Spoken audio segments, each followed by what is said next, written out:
big truck split in half. Chicken tenders everywhere.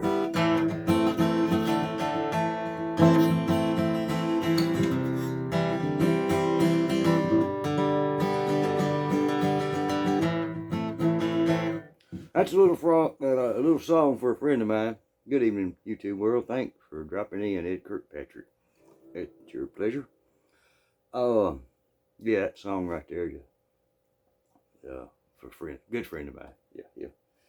He'll know about it. I think he's eaten so many chicken tenders, he don't order when he goes out for a restaurant. Anyway, cabin update. There ain't no cabin update. It's been raining here. Gosh darn.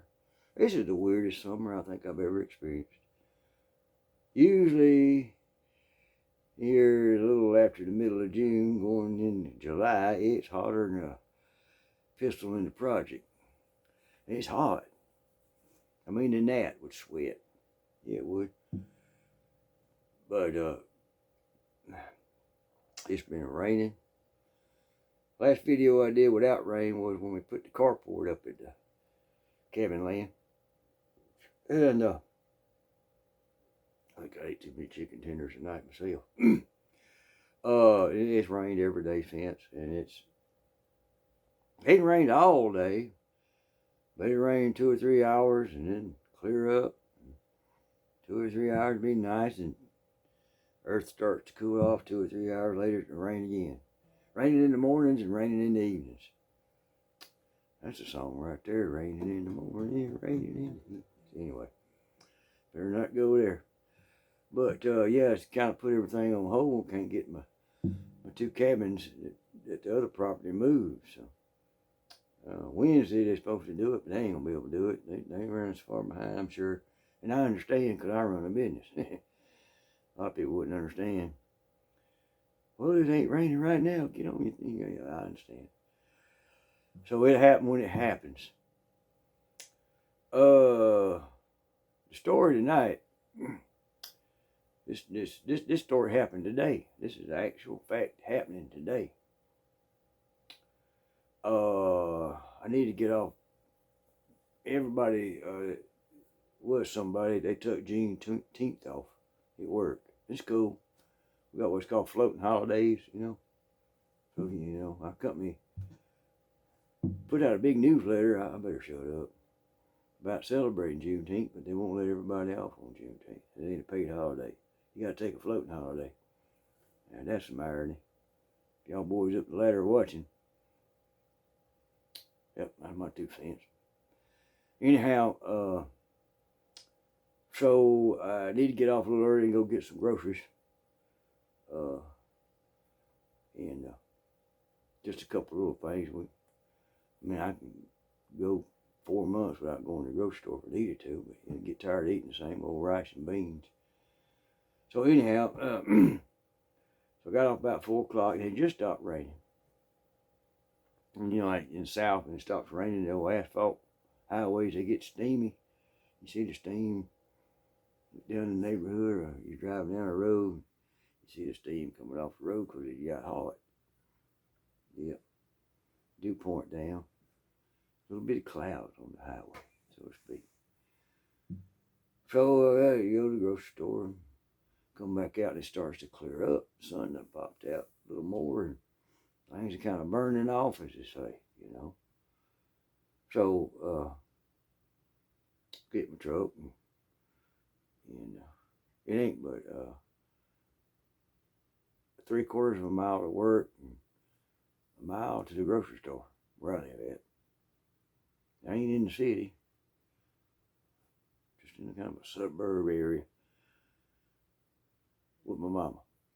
But anyway, so I leave there. I'm coming home. I had to go down a big old cliff and go across the little dam. We got a pond here named after Oliver Hardy. I'll let y'all look that up. He's about as funny as I am. Anyhow, go across the dam and make a left, you know. When I go across another hill, I make a left. And I took that left coming down that last hill where it flattens out where my house is at. There's this fat lady sitting on the side of the road, and you can put this get fiddle down here. Well, y'all can't see whole me, but she's sitting on the side of the road, you know, sitting up like this and got her arms. And I could tell she's in trouble. I look around, you know, do my 360 checks her surroundings. I don't see no other vehicle, no anybody around, so I pull ahead of her. I don't know why I always pull ahead of trouble, or not trouble, but anything. I always pull ahead of it. I guess when I open my door of my Jeep, I can, anyway, if need be. So I pull ahead of her, I get out, and this lady's, oh man, I could hear her. She sounded like a horse done swallowed a pit of an apple. Man, I get out and I go up to her and say, "You okay?" She said, "Yeah, I gotta catch my breath. I gotta catch my breath." And I said, "Well, all right." I said, "You from around here?" She said, "Yeah, I just live a few houses down the street." I said, "Oh, okay." Never seen her before. I wouldn't ask her that question. So anyhow, I sit there with her a second, and she's kind of want to fade out. So I reached my arms out, and I said, let me see your hands in here a minute. She had in her hands, and boy, she was. You ever picked up I don't know, something that ain't got no heat or feel to it? It's kind of like it was just like, I don't know, it was a massive jelly. I don't know. Trying to grab a pulse off of her, you know. I couldn't. She's too fat. Yeah. I'm not fat shaming anybody. I'm just telling you facts today, okay? This lady I thought was about 300 pounds until I had to help pick her up. She dang near. If she wasn't 400 pounds, I'd kiss your grits. Yeah, buddy. On Kmart parking lot high now. Thank God ain't no Kmart's no more. Buddy, he's snoring again, bud. Oh man, he's chasing them rabbits. Anyhow, so I talked to her a minute, and I said, "Well, look," I said, "let me take you home. What are you doing out here anyway? What happened?" So I got her up. She didn't answer the question. Got her up, and man, there's flab everywhere. Hate to see that. So I got the Jeep door open, and I got a Jeep, and it's a little bit off the ground. I ain't saying it's jacked up, but it's a little bit off the ground. It's enough I can clear the stumps in the swamp, you know. Anyway, so I had to help her, and she had to grab that, you know, handle. You got that handle up there. Man, I got thinking, oh man, she's gonna rip that handle off. you gotta have a little fun in life. I said, oh man, she's gonna rip my handle off my Jeep. Oh God, I guess I'll get a new one. It never will be the same. Oh no, oh gosh. Anyway, she got in, got in there. Got her in there, got the seatbelt on her. Made sure the handle up there wasn't loose. And I said, look, you lean over toward the driver's seat. And she had to lean over to her driver's seat so I can close the dang door. It's a big woman. Big one. She breathing pretty hard, and I got in trouble. I said, you want me to take you to the emergency room? Oh, I just need to go home. It's just right up here, a couple of houses. Yeah. I said, you sure? Yeah.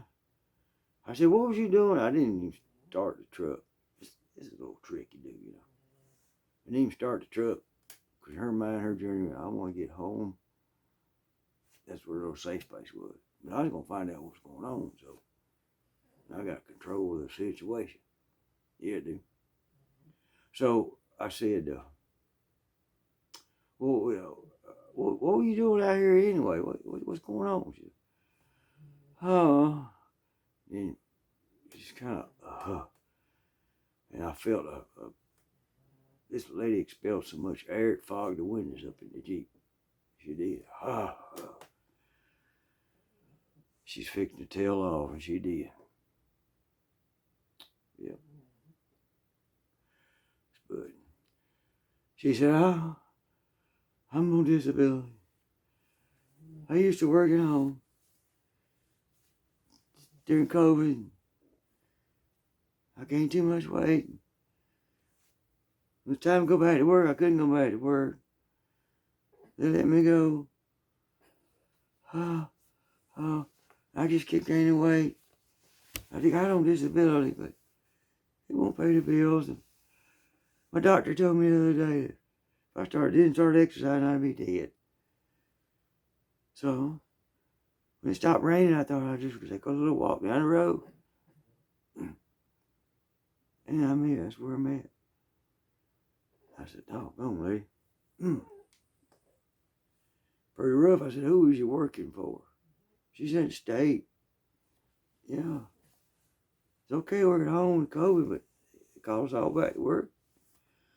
I just couldn't go back to work. She was breathing so hard. I hit the air conditioner on high because I knew she needed some cool air. Cool air is denser. So if you got a person that throws some cool air in their face, get a little oxygen, you know. Surprised this lady wasn't on oxygen. So I said, all right. I said, you want to go home? You don't want to go to the emergency room? No. I said, I'll pay for it. No, I'm going to be fine. I just overdid it. It's all right. So we leave there and we go down the road. I'm thinking, well, fixing to come by my house. I said, no, I ain't going to tell her where my house is at just yet.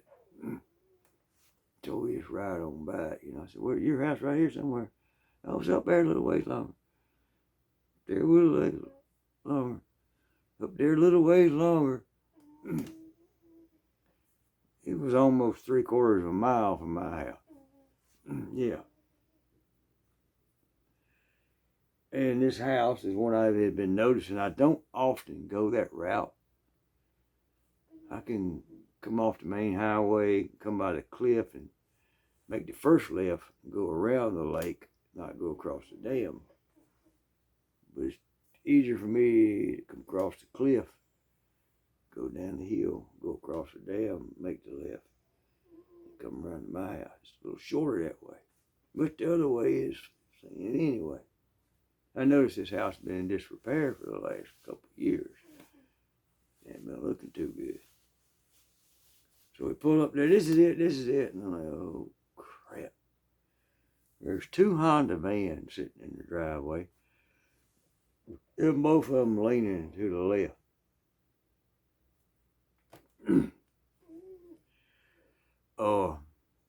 Was that the right? I don't know, it don't matter. And I said, oh, those yours? What? The Honda vans? Yeah. That white one up front there is closest in the garage. He said, it don't run, the motor blowed up. And the other one behind it's got a flat tire on the front. And I ain't got the money right now to fix it. She gets her check at the end of the month. I found out later. But anyway, get it, boy, get it. Won't split it, have him go. Anyway, so I said, oh, okay, so you got no way to get around right now? She said, well, no, I had to call my sister. She lives on the south side of town. She can't always come. I'm like, oh, man, this ain't a good thing here.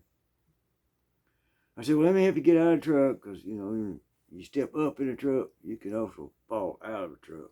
That thing I need a lawsuit from somebody on disability, right? So I go around there and unlock these new Jeeps and the technology on them. You can lock somebody in just like a cop car. Can't get out. So you hit your little finger, you put your hand on the door. Your hands match. Unlocks. It's crazy. Yeah, love technology. Anyhow, so I get her out, help her down. Man, she's stepping on my toe right then. I would squeal like a chicken. Yep, I squealed big time. But she didn't. Anyway, I helped her to get her up. I tried to go thought we was going to go to the front door, so I got out of the Jeep and trying to help her. She's got her breath back a little bit and everything. She said, "Man, I'm so sorry. I had to tell you my story." And I said, "Don't worry about it. We're gonna help you out a little bit here anyway. You're going to have to help yourself, though. And I see you trying to do that. The doctor told you didn't exercise, you're going to die. And you just, all of a sudden, they'd hit you, didn't it?" She said, "Yeah, it hit me. I got to do something. I got to get off this couch. I can't sit here and eat tater chips and dip all day and watch TV." I said, "No, you can't. Because, we're going to have to bury you with the dang couch." She laughed. I got a little joke out of her. I said, "Come on, let me get you inside." She said, "Well, no, we can't go that way. We got to go this way to this door." Okay, that was the simplest way to go. Must be a reason. So I got her to the back door in the garage. We had to step around this and that. Anyway, I got her in the back door, and she kind of let me know real quick I wasn't coming inside with her. Not that I wanted to or anything, but she let me know, "Thank you." She thanked me. Basically, putting the screen door back in my face. I said, "Okay." I said, "Look here. I said, I'm just an old man. I'm going to throw my 2 cents worth and I'll be out your life if you want me to." I said, "But I really admire you for trying to get out there and lose that weight. I really do. Well, I got to do something. The doctor told me I'll be dead." And I said, "Well, yeah, but let me tell you, you started out just a little too hard, a little too fast, girl." I said, "What you need to do," and I said, I had a bad wreck one time, lady. Tore me up, one end down the other. I'm still tore up. I said, "But I had to learn to walk again." And I started out walking around the kitchen, through the living room, dining room, back and forth in little circles. And I started out going to the driveway, down to the mailbox and back. I said, "You got to take these little steps. You just can't go out there and fix this overnight." It didn't happen overnight. It didn't happen overnight. It just seemed like it did. I mean, just 4 years ago, I had it made. I understand. So I'm sure there's some things in your life that made you get an eating disorder. I mean, do you agree you got an eating disorder? She said, I have. I'm fighting, yes. But it's just like alcoholism. My dead husband, he had alcoholism. But I'm going to fight it. Okay. So I'm telling you what I'm going to do. You sure you're okay? She said, "Yeah, I'm fine." Like you said, I overdid.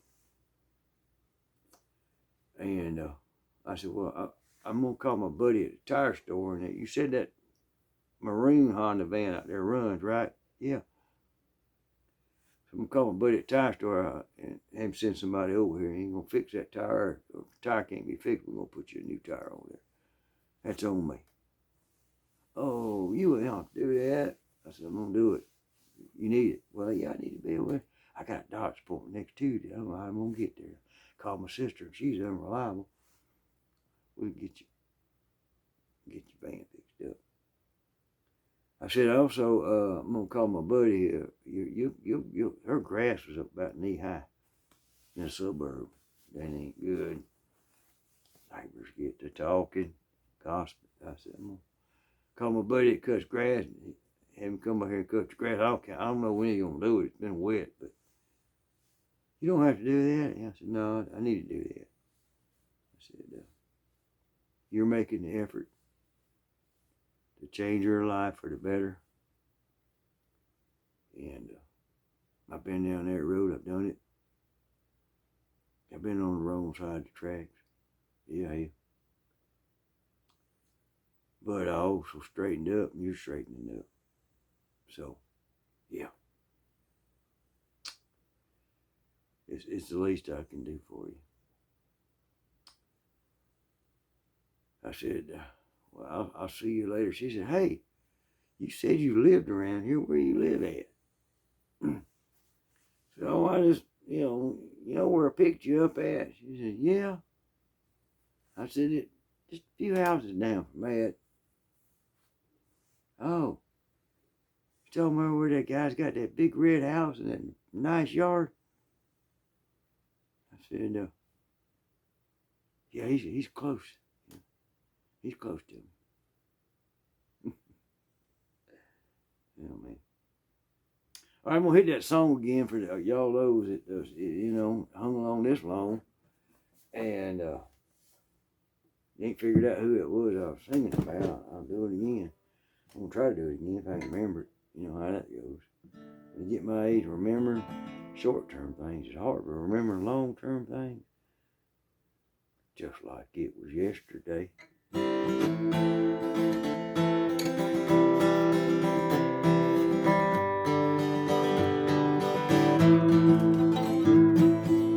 get an old pig out here. Rip roll. Dropped it. But that's alright. We can pick it up too. Oh, Dusty Baker. Cool dude, man. Big time in the bison world. Yeah.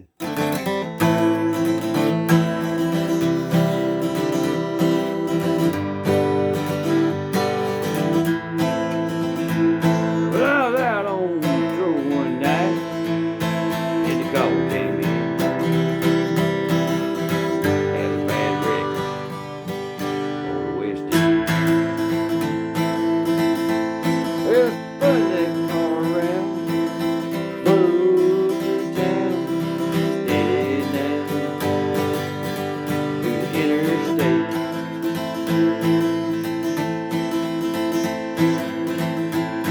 It was a bad wreck, I sure was. Tractor trailer split in half, yes it was. They were chicken tenders, all laying in the road.